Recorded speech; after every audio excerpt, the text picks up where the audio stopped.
DG Vanzara, the former top cop, has been granted bail by the Bombay High Court. Let's go across to Kajal Iyer joining us with more details. Yes, Kajal, what happened in court today? Please take our viewers through the proceedings.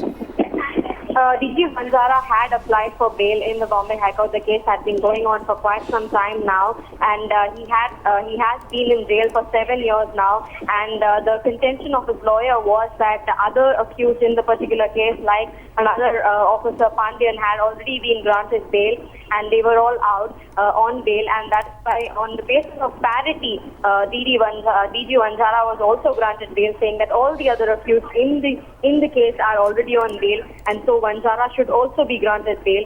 He has been granted bail on a surety of 2 lakh rupees. Now, Kajal, can you hear me? Yes. Yeah. So, did the court make any observations? Are there any conditions that have been set for his bail?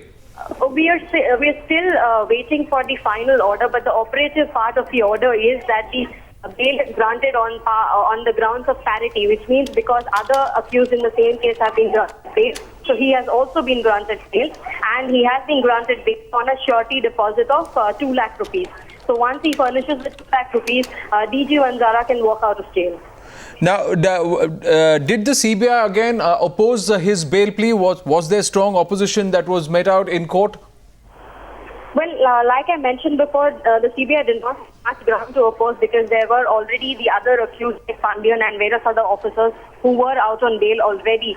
So the case of the CBI was already weak because they had no ground specifically to just hold Vanzara when all the other officers had already got bail.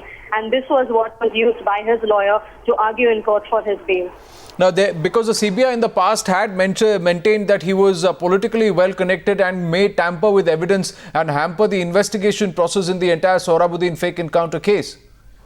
Well, a lot of things have changed in the last 7 years that Vanzara has been in jail. In fact, in the last 1 year at least, when he resigned, in 2003, that is when he resigned, he actually seemed very miffed with the political establishment of Gujarat, and he in fact himself had come out and said in that letter that he feels that if they are being punished, if he is being called one of the main hands in this particular case, then the policy formulators in the state, namely the Home Minister and the Chief Minister, should also be taken to task. So around 6 to 7 years in jail had changed Vanzara's mind a lot. And considering that other officers had already gotten bail, so he did feel like he did think that he also needs to get bail, and that is the argument that was used by the lawyer. References that are made from time to time, day to day.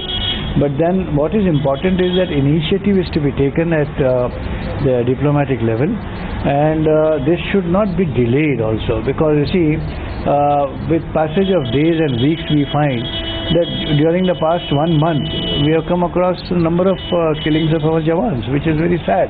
So I think the sense of responsibility that is attached to this sense of importance, this is